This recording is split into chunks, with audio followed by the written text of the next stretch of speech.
आदित्य भानपुर नगर का रहने वाला एक होनहार छात्र है। उसका सपना है कि वह एक दिन बड़ा आदमी बने और अपने परिवार का नाम रोशन करे। उसके परिवार की आर्थिक दशा काफ़ी खराब थी। गांव के ही बाजार में उसके पिता की एक छोटी सी दुकान थी, जिससे आने वाले पैसों से आदित्य की पढ़ाई और घर के खर्चे चलते थे। इसलिए आदित्य पढ़ाई में सब खूब मेहनत करता था। इसी मेहनत और लगन ने उसे एक अच्छा विद्यार्थी बना दिया था। 3 दिन बाद उसका एग्ज़ाम था, जिसके लिए उसे झारखंड जाना था। अगले दिन उसने झारखंड के लिए बस पकड़ ली। बस में चढ़ते ही उसकी नज़रें एक खूबसूरत लड़की पर पड़ी। वह लड़की अनन्या थी, जो अपने माँ के यहाँ से छुट्टी मनाकर अपने घर वापस जा रही थी। एक बार दोनों की नज़रें मिली। अनन्या ने आदित्य को नज़रअंदाज किया और खिड़की के बाहर देखने लगी। आदित्य ने भी उसे ज़्यादा तवज्जो नहीं दी और अपनी सीट पर बैठकर यात्रा का आनंद लेने लगा। कुछ घंटों की यात्रा के बाद बस अचानक रुक गई। सभी यात्री घबरा गए और ड्राइवर से पूछने लगे कि क्या हुआ। ड्राइवर ने बताया कि बस का इंजन खराब हो गया है और उसे ठीक करने में समय लगेगा। आदित्य ने अपने तजुर्बे का उपयोग करते हुए ड्राइवर की मदद की और बस को फिर से चालू करने में सफल हुआ। अनन्या ने यह सब देखा और उसे आदित्य की समझदारी और मददगार स्वभाव अच्छा लगा। जब बस फिर से चलने लगी, अनन्या ने आदित्य से बात करनी शुरू की। Ananya, hi, I am Ananya. Aditya smile के साथ, हेलो आदित्य। अनन्या, क्या आप मैकेनिक हो? आदित्य जी, नहीं, वो मेरे दोस्त की कार रिपेयरिंग की दुकान है, जिस पर मैं कभी कभार जाया करता हूँ और उसकी मदद कर देता हूँ। अनन्या, अच्छा, तो अभी आप कहाँ जा रहे हो? आदित्य जी, वो मेरा कल एग्ज़ाम है, तो उसके लिए मुझे झारखंड पहुँचना है। Ananya, all the best. Aditya ji, thank you. वैसे आपने अपने बारे में कुछ नहीं बताया। अनन्या, फ़िलहाल मैं नर्सिंग की तैयारी कर रही हूँ। झारखंड में हमारा कॉलेज है। कॉलेज से 5 दिन की छुट्टी ली है और मामा जी के यहाँ छुट्टी मनाने के लिए आए हैं। अब वापस अपने झारखंड जा रहे हैं। इसी तरह वे दोनों इधर उधर की बातें करने लगे। अनन्या ने आदित्य से उसका फ़ोन मांगा। जब आदित्य ने कारण पूछा तो अनन्या ने बताया कि उसके फ़ोन की बैटरी डेड है और उसे एक कॉल करना है। आदित्य ने उसे अपना फ़ोन दे दिया। अनन्या ने उससे एक अनजान नंबर डायल किया और रिंग जाने के बाद काट दिया। सफ़र ख़त्म होने तक वे अच्छे दोस्त बन चुके थे। सफ़र ख़त्म होने के बाद उन्होंने संपर्क में रहने की बात कही और अपनी अपनी जगह के लिए रवाना हो गए। झारखंड में आदित्य का एक दोस्त रहता था। आदित्य उसी के पास रहने के लिए चला गया। अगले दिन उसने एग्ज़ाम दिया और वापस अपने कमरे पर आ गया।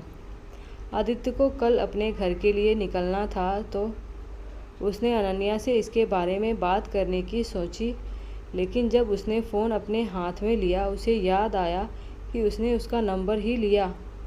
आदित्य को अपनी इस गलती पर काफ़ी अफसोस होता है, लेकिन अब वह कर भी क्या सकता है। हार मानकर वह अगले दिन अपने घर के लिए निकल आता है। 3 महीने बाद एक दिन आदित्य को अनन्या का कॉल आया। अनन्या ने पूछा कि वह कैसा है और उसकी परीक्षा कैसी गई। आदित्य ने बताया कि उसकी परीक्षा अच्छी गई थी और वह अब अपने परिणाम का इंतज़ार कर रहा है। आदित्य ने भी उसका हाल चाल पूछा और अपनी उसे गलती के लिए भी सॉरी बोला। अनन्या ने भी उसे माफ़ कर दिया। धीरे धीरे उनकी बातचीत हर रोज़ होने लगी और वे एक दूसरे के करीब आने लगे।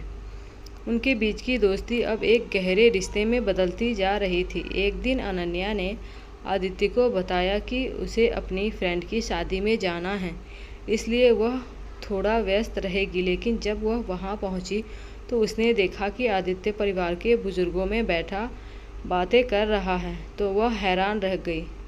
जब आदित्य की नज़र अनन्या पर पड़ी तो वह अजीब सी स्माइल करने लगा। बाद में दोनों को पता चला कि जिस लड़की की शादी है वह आदित्य की बुआ की लड़की है। शादी की रस्में शुरू हो जाते हैं। शादी के दौरान आदित्य ने अनन्या से अपने प्यार का इजहार किया और उसे किस भी किया। अनन्या भी आदित्य के प्यार में पड़ गई। कुछ दिनों बाद उनका प्यार और गहरा हो गया। वे अक्सर मिलने लगे। एक दिन अनन्या के भाई को उसके रिश्ते के बारे में पता चल गया। उसने अनन्या के नंबर से आदित्य को कॉल करके बाहर बुलाया और अपने दोस्तों से उसे पिटवा दिया। जब अनन्या को इस घटना के बारे में पता चला तो वह तुरंत अस्पताल पहुंची। उसने आदित्य से माफ़ी मांगी और अपने भाई को अपने प्यार के बारे में बताया। धीरे धीरे अनन्या के पिता को भी इस बारे में पता चला और उन्होंने अनन्या से इसके बारे में बात की। अनन्या ने अपने पिता को आदित्य के बारे में सब कुछ बताया और वह उससे प्यार करती है ऐसा कहा। अनन्या के पिता ने आदित्य से मिलवाने की बात रखी। अनन्या ने हाँ कर दी। कुछ दिनों बाद जब आदित्य स्वस्थ हो गया तो वो अनन्या ने अपने पिता को उससे मिलवाया। वहाँ जाकर अनन्या को पता चला कि आदित्य की एक अच्छी नौकरी लगी है। सब लोग बहुत खुश थे। इधर अनन्या के पिता भी इस रिश्ते के लिए मान गए। लेकिन 15 दिन पहले ही अनन्या के परिवार को पता चला कि वह गर्भवती है। ये बात अनन्या के पिता को ठीक नहीं लगी। उन्होंने अगले महीने ही आदित्य और अनन्या की धूमधाम से शादी कर दी। अनन्या के पिता को अंदर ही अंदर बहुत गुस्सा आया। उसने एक साजिश रची। एक दिन जब आदित्य अनन्या के साथ ससुराल आया हुआ था, अनन्या के पिता ने घर का दरवाज़ा बंद करके अनन्या को जहर दिया और उसे खाने के लिए कहा। पिता के मुंह से यह बात सुनकर अनन्या हैरान रह गई। अनन्या को जब कुछ अनहोनी होने का डर सता रहा था। अनन्या ने अपने पिता को समझाने का बहुत प्रयास किया। उसने दवा खाने से भी मना किया और कहा कि वह यह शहर छोड़कर कहीं दूर चली जाएगी, लेकिन उसके पिता ने उसकी एक नहीं सुनी। अनन्या के भाई ने गुस्से से आदित्य को पीटना शुरू कर दिया। बहुत रोने और बिलखने के बाद अनन्या ने जहर खा लिया और आदित्य से इस गलती के लिए माफ़ी भी मांगी। दूसरी तरफ आदित्य अनन्या से जहर ना पीने की विनती करता रहा। अनन्या के जहर खाते ही अनन्या के भाई ने आदित्य के सीने में 3 गोलियां दाग दी और दोनों को वहीं पड़ा छोड़कर चले गए।